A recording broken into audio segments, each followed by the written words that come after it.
Selamat datang kembali di Dimensi Bahasa Inggris. Ada sebuah pepatah yang mengatakan, "You don't need a reason to help people."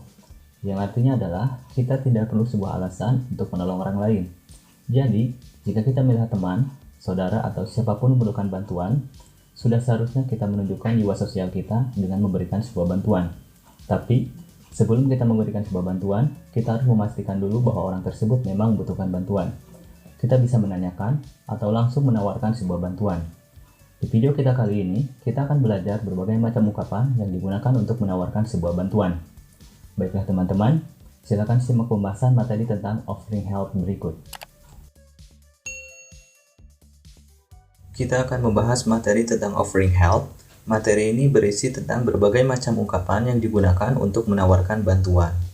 Dalam konteks penggunaannya, teman-teman biasanya menggunakan ungkapan ini dalam situasi di mana saat kita melihat teman, saudara, atau siapapun yang membutuhkan bantuan, kemudian kita berinisiatif untuk menawarkan sebuah bantuan.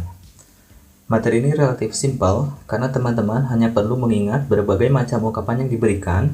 Kemudian, biasanya di akhir pembelajaran, teman-teman akan diminta melakukan role play atau latihan dialog berpasangan. Pertama, kita akan membahas tentang expression to offer help atau ungkapan yang digunakan untuk menawarkan bantuan. Yang pertama, teman-teman bisa menggunakan "May I help you?" yang artinya adalah "Bolehkah saya membantumu?" Mungkin teman-teman sudah cukup familiar dengan ungkapan ini, karena ungkapan ini biasanya sering digunakan oleh para pelayan di toko, restoran, ataupun hotel saat mereka menjamu tamu. Tapi pada dasarnya, "May I help you?" tidak berfungsi sebagai ungkapan untuk menjamu tamu ya. Tapi tetap ungkapan ini digunakan untuk menawarkan sebuah bantuan ya. Kemudian yang kedua, kita bisa menggunakan "What can I do for you?" yang artinya adalah "Apa yang dapat saya lakukan untukmu?" Dan selanjutnya, kita juga bisa menggunakan "Is there anything I can do?" yang artinya apakah ada sesuatu yang dapat saya lakukan? Nah, ketiga contoh ungkapan ini, meskipun redaksi kalimatnya berbeda, tapi maknanya tetap sama, yaitu sama-sama untuk digunakan untuk menawarkan sebuah bantuan. Selanjutnya yang keempat, kita bisa menggunakan "Let me help you" yang artinya adalah "Biarkan saya membantumu." Atau yang kelima, teman-teman bisa mengatakan "Can I help you?" yang artinya adalah "Bisakah saya membantumu?" Nah, sedikit berbeda dengan yang pertama, jika teman-teman ingin memberikan atau menawarkan bantuan dengan makna yang lebih halus, teman-teman bisa menggunakan "May I help you?" Kalaupun kita menggunakan can, itu tidak berarti kasar, tapi grade-nya atau tingkat kehalusannya di bawah dengan may ya. Jadi jika kita ingin menawarkan bantuan ke orang yang lebih tua, sebagai contoh kita bisa menggunakan "May I help you?" Ya, untuk can sendiri ini netral, sebenarnya bisa digunakan kepada siapa saja. Namun dalam konteks ini jika kita menginginkan makna yang lebih halus, kita bisa menggunakan may. Dan yang keenam, kita juga bisa mengatakan "Do you need any assistance?" Apakah kamu memerlukan bantuan? Sebagai contoh ungkapan yang digunakan untuk menawarkan bantuan ya. Yang ini nomor ke-6, jangan sampai tertukar antara assistance dengan asisten. Kalau assistance itu adalah bentuk bantuannya, sedangkan asisten itu adalah orangnya, orang yang membantu ya. Nah, dari ke-6 contoh ungkapan yang telah disebutkan sebelumnya, semua ungkapan tersebut menawarkan bantuan tanpa menyebutkan secara spesifik bentuk bantuan yang dimaksud. Kalaupun teman-teman ingin menawarkan bantuan dengan menyebutkan bentuk bantuan yang dimaksud lebih spesifik, teman-teman bisa menggunakan contoh ungkapan seperti berikut. Jika teman-teman ingin menawarkan bantuan dengan menyebutkan bentuk bantuannya secara spesifik, teman-teman bisa menggunakan "May I help you?" lalu nanti ditambahkan dengan verb one ya. Verb one di sini yang dimaksud adalah bentuk kata kerja dasar. Jadi kata kerja yang tidak ditambahkan oleh awalan atau akhiran apapun. Sebagai contoh, jika teman-teman mencari kata buka di kamus, kemudian yang muncul adalah to open, nah to-nya tidak diambil. Jadi yang ditulis cuma open saja.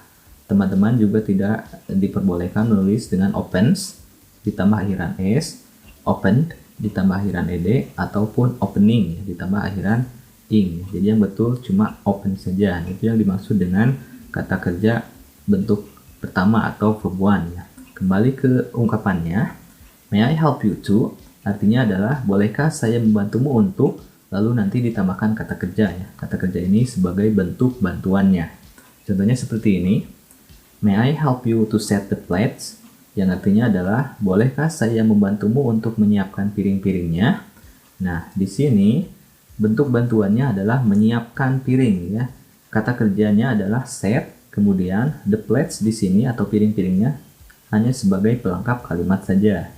Jadi mungkin di sini sudah mulai dapat gambaran yang dimaksud dengan verb one di sini adalah setnya ya, kata kerja bentuk pertamanya. Sedangkan may I help you itu adalah ungkapan untuk menawarkan bantuannya. Selanjutnya, kita juga bisa mengatakan can I help you to, lalu ditambahkan verb one. Artinya adalah bisakah saya membantumu untuk. Nah, verb one-nya atau kata kerjanya di sini adalah bentuk bantuan yang dimaksud ya. Sebagai contoh, can I help you to lift the table? Artinya adalah bisakah saya membantumu untuk mengangkat mejanya?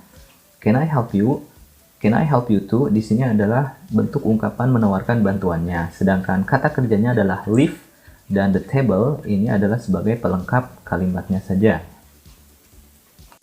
Selanjutnya yang kesembilan atau yang terakhir, teman-teman bisa mengatakan let me help you to, lalu ditambahkan verb one. Artinya adalah biarkan saya membantumu untuk, lalu tambahkan kata kerja. Kata kerja ini sebagai bentuk bantuan yang dimaksud ya. Sebagai contoh, let me help you to wash the dishes. Biarkan saya membantumu untuk mencuci piringnya. Let me help you to merupakan bentuk tawaran bantuannya atau ungkapan menawarkan bantuannya, sedangkan wash di sini adalah kata kerjanya atau bentuk bantuan yang dimaksud, dan the dishes adalah pelengkap kalimatnya ya. Nah, itu teman-teman merupakan keseluruhan bentuk ungkapan yang digunakan untuk menawarkan bantuan. Semuanya ada 9 contoh yang sudah diberikan. Untuk selanjutnya kita akan lanjutkan ke bagian responnya ya. Di bagian respon kita akan belajar bagaimana menerima sebuah bantuan ataupun menolak bantuan yang diberikan. Accepting a help offer. Ungkapan ini digunakan saat teman-teman menerima sebuah bantuan. Sebagai contoh, teman-teman bisa mengatakan, "You are so kind. Thanks for your help." Kamu baik sekali, terima kasih atas bantuannya. Atau yang kedua, teman-teman bisa mengatakan, "Sure, thank you." Artinya adalah tentu, terima kasih. Atau, "Yes, thank you." Ya, terima kasih. "Please, thank you." Silahkan, terima kasih. Dan yang terakhir, atau nomor 5, teman-teman bisa mengatakan, "Thank you for your help." Terima kasih atas bantuanmu. Nah, itu kelima contoh tersebut teman-teman dapat gunakan saat teman-teman menerima bantuan dari orang lain. Selanjutnya di bagian akhir, kita akan membahas tentang declining a help offer atau berbagai macam ungkapan yang digunakan untuk menolak bantuan. Jadi, ungkapan ini digunakan saat teman-teman menerima sebuah tawaran bantuan, tapi teman-teman merasa tidak memerlukan bantuan tersebut ya. Usahakan kita menolaknya dengan cara yang halus. Sebagai contoh, teman-teman bisa mengatakan, "Thank you, but I can handle this." Terima kasih, tapi aku bisa menanganinya. Atau, teman-teman juga bisa mengatakan, "I appreciate your help, but I got this." Aku menghargai bantuanmu, tapi aku bisa menanganinya. Atau yang terakhir, kita bisa mengatakan, "It's okay, thank you anyway." Tidak apa-apa, terima kasih. Itulah teman-teman keseluruhan pembahasan materi kita kali ini tentang offering help. Sebagai penutup, kita akan melihat contoh dialog ya, untuk sekaligus untuk memperjelas tentang berbagai macam ungkapan yang telah kita bahas sebelumnya. You won't finish your jobs by noon if you do all of these jobs by yourself. Let me help you. You're so kind. Thanks for your help. No problem.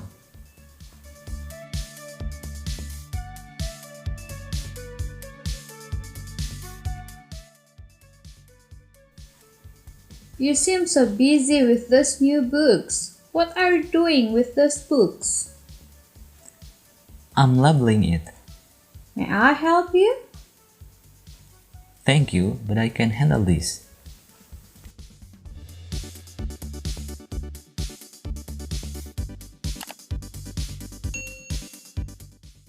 Itu saja pembahasan materi offering help kita kali ini.